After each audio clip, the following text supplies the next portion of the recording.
Kan awal-awal Bapak mengatakan bahwa ini bisa mencederai demokrasi. Belakangan Bapak mengatakan saya tidak percaya lagi pada Pak Jokowi. Iya, Sedalam itu kemarahan Anda. iya sudah, karena ini sudah keterlaluan. Membahayakan negara, menghancurkan konstitusi. Nah, kalau demokrasi dirusak, konstitusi dirusak, menurut saya ya, tidak ada artinya semua itu akhirnya. Apakah tidak berlebihan kalau kita hanya bicara tentang satu figur bernama presiden, dalam hal ini Pak Jokowi?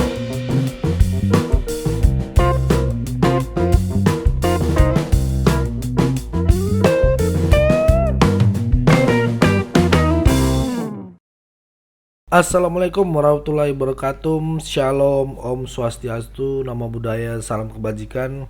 Kembali lagi dengan saya di sini Leonardo Sirait di channel kesayangan kita Sirait Media. Baik, teman-teman, coba saya tanyakan kepada pemirsa terlebih dahulu ya. Siapa kira-kira pembenci Jokowi yang paling jahat dan paling menjijikkan hari ini? Coba kalian komen di bawah ya. Dan menurut saya sih sekarang ini Pak Mahfud MD ini karena waktu masih ikut di pemerintahan Pak Jokowi ya. Pak Mahfud MD ini selalu memuji kepemimpinan Pak Jokowi. Tapi pas sudah keluar dari pemerintahan Pak Jokowi, malahan Pak Mahfud ini menjelekkan Pak Jokowi gitu ya. Teman-teman, kita sudah tahu bahwa sepertinya Pak Mahfud ini ada luka dendam gitu ya, yang disimpan dan akhirnya sekarang berbalik untuk menjelekkan Pak Jokowi. Bahkan sampai ada waktu deklarasi sebagai cawapres, ada wartawan mengatakan kepada wartawan kalau akan melanjutkan program Pak Jokowi. Apakah Anda melanjutkan program Pak Jokowi yang sudah baik dan betul-betul untuk rakyat gitu ya? Apa waktu ini Anda sedang mau menjilat kali ya gitu? Mungkin kayak gitu teman-teman. Baru kelihatan sifat aslinya gitu. Pantas di daerah asalnya sendiri dia kalah gitu ya. Tidak ada suara gitu ya. Sekarang karena Pak Jokowi tinggal sebentar lagi menjabat, akhirnya menjelek-jelekkan gitu ya. Ya, menjelek-jelekkan manusia. Penjilat seperti ini emang sangat berbahaya teman-teman ya. Kalau saya katakan begitu teman-teman ya. Tanpa berlama-lama, mari kita saksikan dulu video berikut ini. Dulu nih Pak Mahfud dulu nih Pak Mahfud. Ya kan? Tiba-tiba di ujung, Mahfud aja, tetap dia masuk. Dia nggak pernah bikin kalkulasi kenapa Ganjar melorot, kenapa Pak Jokowi kemudian pecah dari Ganjar. Kan dia nggak bikin itu kan.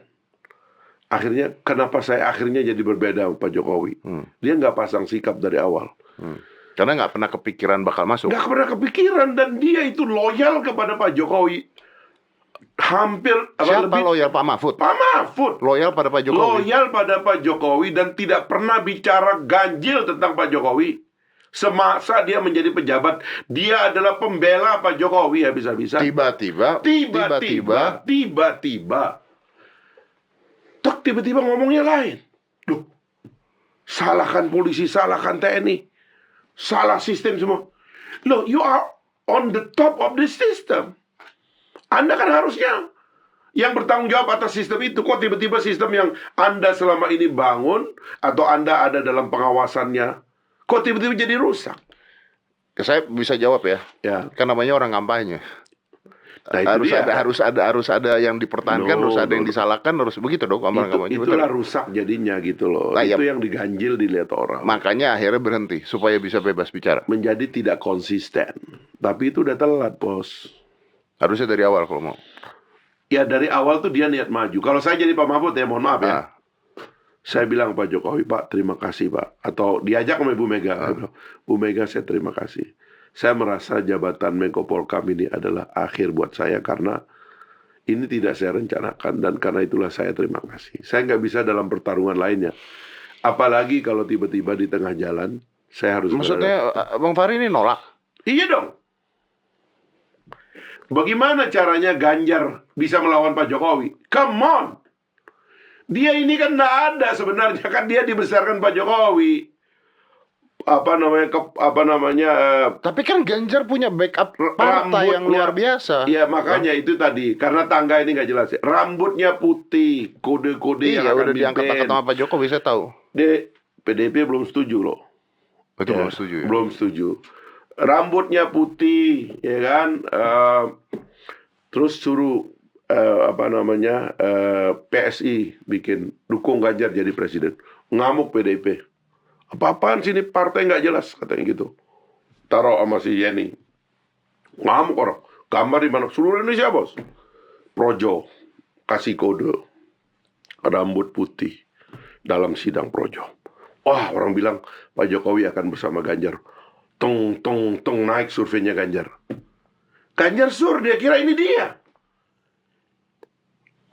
Memang dia kan? Enggak. Pak Jokowi. Iya, maksudnya Pak Jokowi mau itu gabung dengan Pak Itu Prabowo. dia kan nggak ada sistemnya kan, Iya. ya kan? Ini kan dia berada dalam satu situasi. Itu yang saya bilang ya, partai politik kesalahan sistemnya adalah surrender dengan survei. Dalam sistem yang baik, kaderisasi, nominasi, survei, electability. Oke. Ini enggak, survei dulu, terus partai mengalah semua. Kamu, kader-kadermu ngalah ya, karena ini surveinya tinggi. It's wrong. Dalam demokrasi itu, kaderisasi, nominasi, Ya, survei. jadi tangga itu tadi kan? Tangga salah satu itu. tangga itu. Nah, Oke. karena tangga itu harusnya diperbaiki, semua jadi korban. Pak Mahfud jadi korban, Ganjar dari korban, Anies jadi korban, Muhaimin jadi korban. Kenapa partai itu memilih Pak Mahfud? Kan pasti ada perhitungan positif Ya. dong, nggak mungkin dong. Ya, tapi kan spekulasi kan, seperti juga orang spekulasi seolah-olah karena Pak Prabowo milih Gibran kan. Tapi maksud saya kan kita bicara akhirnya Pak Mahfud dipenuhi oleh satu situasi di mana dia kena atau menjadi korban dari ketidakpastian yang dia izinkan berada dalam sistem politik. Kenapa Pak Mahfud mau? Ya itu yang saya nggak tahu gitu. Kalau saya jadi dia, saya akan bilang begitu. Cukup sudah Pak, saya sudah di sini. Silakan yang lain berkompetisi. Saya akan mengantarkan dan loyal kepada Pak Jokowi sampai akhir karena sudah 4 tahun saya bersama Pak Jokowi dan saya ikut membantu membuat sistem ini untuk Pak Jokowi dan saya akan tuntaskan 5 tahun bekerja. Habis itu saya akan ngajar. Misalnya kayak begitu. Tapi kemudian tiba-tiba last minute Ganjar dipaksa oposan kepada Pak Jokowi. Come on Ganjar. Dalam 10 tahun, 15 tahun ini kapan Anda pernah ngomong negatif tentang Pak Jokowi? Kapan? Nggak pernah. Even single word nggak pernah. Pak Mahfud juga demikian. Dalam 5 tahun, hampir 5 tahun ini. Kapan ngomong negatif tentang Pak Jokowi? Kapan menilai buruk ini pemerintahan? Tidak. Saya ngelihat debatnya Gibran kemarin. Juga debatnya Pak Prabowo kemarin. Kayaknya yang diserang bukan Gibran dan Pak Prabowo gitu. Yang diserang kayaknya Pak Jokowi. Pak Jokowi. Iya. Ya itu lagi kan. Itu anehnya lagi kan. Ya kalau Anies saya bisa paham nih. Ya kan memang perubahan. Kalau perubahan kan gampang nih, ngomongnya perubahan ya apapun yang lu katakan gua mau ngerubah gitu aja lah tololnya gitu kan. Tapi berarti Bang Fahri mengatakan yang di tengah-tengah ini yang pusing. Kan kalau settingnya kan gini. Ini saya cerita the logic of ideas-nya ya kan. Saya itu melihat setelah krisis 2014-2019 itu kan dengan teman-teman kan. Waduh, ini sistemnya kok kayak gini ya. Kok bisa sistem ini mengajukan cuma 2 orang. Out of the blue, tiba-tiba 2 orang ini atau 4 orang kita harus berpihak kepada salah satunya.